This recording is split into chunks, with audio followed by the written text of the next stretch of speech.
ಒಬ್ಬ ವ್ಯಕ್ತಿ ಬೆಳಿಬೇಕಾದ್ರೆ, ಒಂದು ಮಗು ಬೆಳಿಬೇಕಾದ್ರೆ ಯಾರಿಗೆ ನಮಗೆ ಸೋಲಾಗಬೇಕಂತಿರ್ತದೆ ಹೇಳಿ? ಎಲ್ಲರೂ ನಾವು ಬಯಸುವುದೇ ನಮ್ಮ ಜೀವನದಲ್ಲಿ ನಮಗೆ ಗೆಲುವು ಆಗಬೇಕು, ಯಶಸ್ಸು ನಾನು ಪಡ್ಕೋಬೇಕಂತ ಯಾರಿಗಿಲ್ಲ ಹೇಳಿ?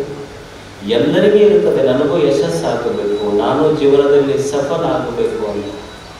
ಮನುಷ್ಯ ಸಫಲ ಆಗಬೇಕಾದ್ರೆ ಏನಿರಬೇಕು ಹೇಳಿ? 3 ವಿಷಯಗಳು ಮನುಷ್ಯನಿಗೆ ಗೊತ್ತಿರಬೇಕಲ್ಲ.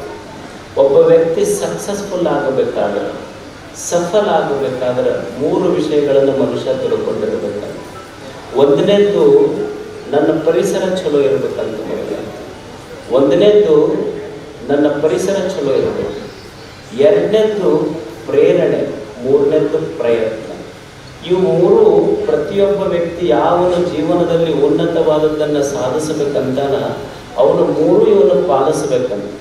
ಒಂದನೇದ್ದು ಪರಿಸರ ಚಲೋ ಇರಬೇಕು, ಎರಡನೇದ್ದು ಪ್ರೇರಣಾ ಬೇಕು, ಮೂರನೇದ್ದು ಪ್ರಯತ್ನ ಬೇಕು. ಒಂದನೇದ್ದು ಪರಿಸರ ಚಲೋ ಇರಬೇಕು. ಮನುಷ್ಯ ನಾ ಬೆಳಿಬೇಕಂದ್ರೆ ನನ್ನ ಪರಿಸರ ಚಲೋ ಇರಬೇಕಾಗ್ತದೆ. ಈಗ ನೀವು ರೈತರು ನೋಡಿ, ಒಂದು ಬೀಜ ಹೊಲದಾಗ ಹಾಕ್ತೀರಿ. ಈಗ ಬಾಳೆ ಗಿಡ ಇರ್ತೀವಿ, ನೀವು ಬಾಳೆ ಗಿಡ ಒಯ್ದು ಉಸುಕಿನಾಗ ಹಚ್ಚಿ ಬಾಳೆ ಬೆಳೆಯಕ್ಕೆ ಸಾಧ್ಯ ಐತೆ ಅಂದ್ರೆ ಇಲ್ಲ. ಒಂದು ಬೀಜ ಚಲೋ ಬರಬೇಕಾದ್ರೆ ಅದಕ್ಕೆ ಮಣ್ಣು ಚಲೋ ಇರಬೇಕು, ಗೊಬ್ಬರ ಚಲೋ ಇರಬೇಕು. ಇದ್ದಾಗ ಅದು ಒಂದು ಸಣ್ಣ ಸಸಿ ಗಿಡ ಆಗಿ ಬೆಳೀಲಿಕ್ಕೆ ಸಾಧ್ಯ ಇದೆ. ಅಂದ್ರೆ ಒಂದು ಸಣ್ಣ ಸಸಿ ಗಿಡ ಆಗಬೇಕಾದ್ರೆ ಪರಿಸರ ಚಲೋ ಇರಬೇಕಾದ್ರೆ, ಒಬ್ಬ ಮನುಷ್ಯ ದೊಡ್ಡವಾಗಬೇಕಾದ್ರೆ ಪರಿಸರ ಚಲೋ ಇರಬೇಕಲ್ಲ. ಒಂದು 4 ಜನ ಒಳ್ಳೆಯವರು ಅವನು ಸುತ್ತ ಇರಬೇಕು. ಈಗ ಕೊಳಲು ಮಾರ್ತಾರೆ, ಕೊಳಲು ಮಾಡೋರು. ಈಗ ಬಿದಿರು ಇರ್ತೈತಿ, ಬಿದಿರು. ನೀವು ಬಿದಿರ ಕಟ್ಟಿಗೆ ಆಯೋನ ಸಂಘ ಮಾಡ್ತು, ಕಟ್ಟಿಗೆ ಆಯೋನ ಜೊತೆ ಸಿಕ್ತು ಅಂದ್ರೆ ಅವ ಒಯ್ದು ಒಲೆಗಿಡ್ತಾನೆ.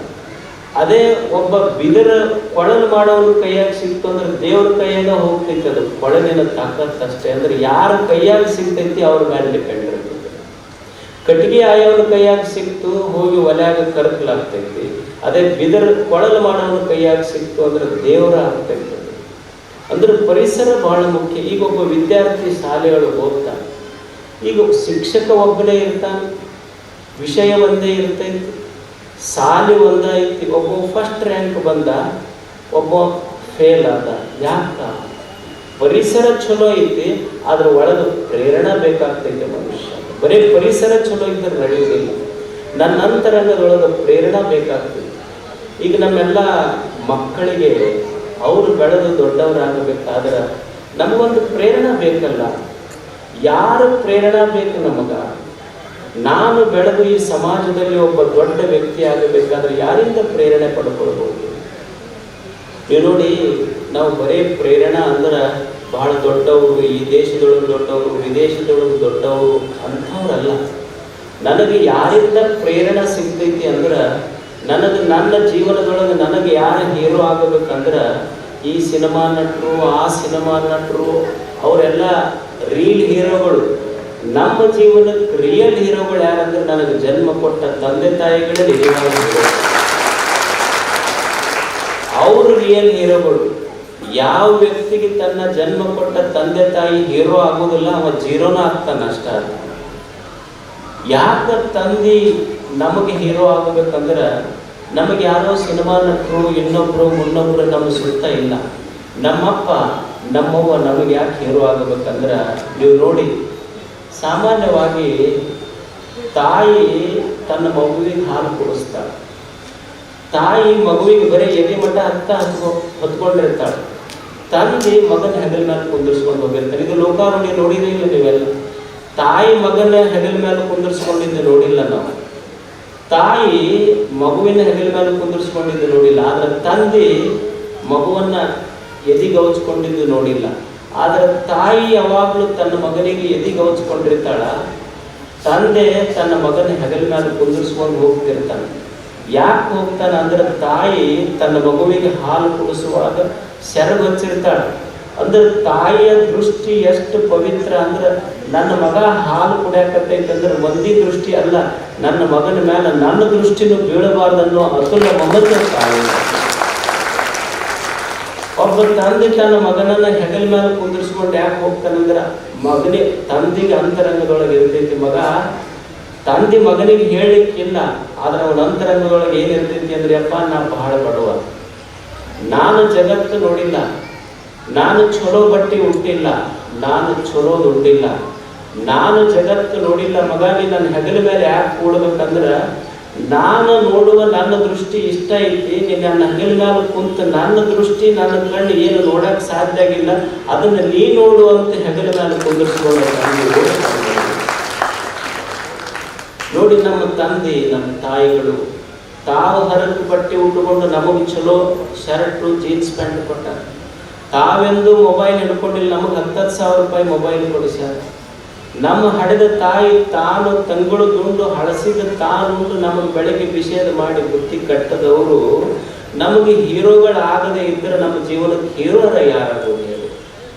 ನಮ್ಮ ಜೀವನಕ್ಕೆ ನಮ್ಮ ಜನ್ಮ ಕೊಟ್ಟ ತಂದೆ ತಾಯಿ ಹೀರೋ ಆಗ್ತದೆ. ನಮ್ಮ ಯುವಕರಿಗೆ ಯಾರೋ ಹೀರೋಗಳಾಗದಲ್ಲ, ನಮ್ಮಪ್ಪನ ಶ್ರಮ,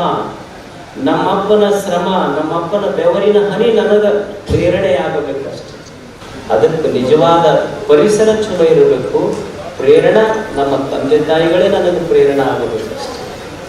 ಮತ್ತಿನ್ನೊಂದು ಪ್ರಯತ್ನ ಬಹಳ ಮುಖ್ಯ. ಮನುಷ್ಯ ಜೀವನದಲ್ಲಿ ಎಲ್ಲದಕ್ಕಿಂತ ದೊಡ್ಡದು ಅಂದ್ರೆ, ಜೀವನದಲ್ಲಿ ಎಷ್ಟೇ ವಿಫಲತೆಗಳಿರಲಿ, ಸೋಲುಗಳಾಗಲಿ, ಅದರ ಮಧ್ಯದೊಳಗೆ ನಾನು ಪಡೆಯುವನೆಂಬ ಛಲ ಬೇಕು ಮನುಷ್ಯನಿಗೆ. ನಾನು ಪ್ರಯತ್ನ ಮಾಡಿ ಪಡೆಯುವನೆಂಬ ಫಲ ಛಲ ಮನುಷ್ಯನಿಗೆ ಬೇಕಾಗ್ತದೆ. The beauty of life lies not in never falling but rising when you fall.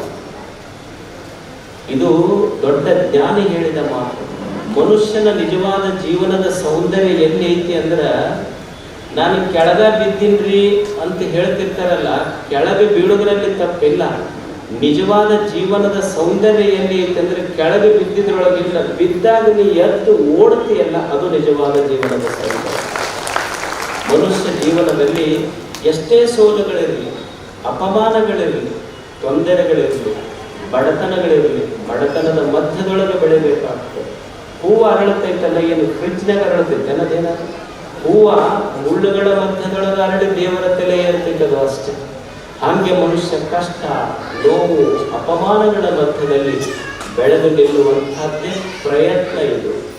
ಅದಕ್ಕೆ ಮನುಷ್ಯ ಜೀವನದಲ್ಲಿ ಅವು ಏನನ್ನಾದರೂ ಸಾಧಿಸಬೇಕಾದ್ರೆ ಪರಿಸರ ಚಲೋ ಇರಬೇಕು, ಪ್ರೇರಣಾ ಇರಬೇಕು, ಪ್ರಯತ್ನ ಇರಬೇಕಷ್ಟೆ.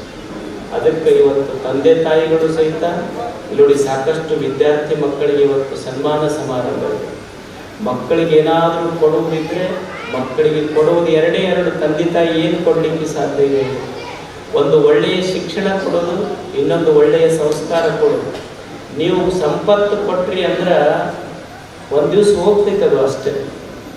ಕಬೀರ ಸುಂದರ ಮಾತು ಬರೀತಾರೆ, ಪೂತ ಕುಪೂತ ಹೋತೋ ಕ್ಯೂ ಧನ ಸಂಚಯ, ಪೂತ ಸುಪೂತ ಹೋತೋ ಕ್ಯೂ ಧನ ಸಂಚಯ. ಎಷ್ಟು ಚಲೋ ಮಾತಂತ ನೋಡ್ರಿ. ತಂದೆ ತಾಯಿಗಳಿಗೆಲ್ಲ ಒಂದು ಕಿವಿ ಮಾತು ಹೇಳ್ತಾನೆ ಕಬೀರ್. ನೀವು ಇಲ್ರಿ ನಮ್ಮ ಮಕ್ಕಳಿಗೆಲ್ಲ ನಾವು ಮನೆ ಮಾಡ್ಬೇಕು, ಹೊಲ ಮಾಡ್ಬೇಕು, ಬಂಗಾರ ಮಾಡ್ಬೇಕು, ಬೆಳ್ಳಿ ಮಾಡ್ಬೇಕಂತ ಎಲ್ಲ ತಂದೆ ತಾಯಿಗಳಿಗೆ ಇರ್ತೈತಿ. ಯಾವ ತಂದೆ ತಾಯಿಗಳಿಗೆ ಇರುವುದಿಲ್ಲ ಹೇಳಿ?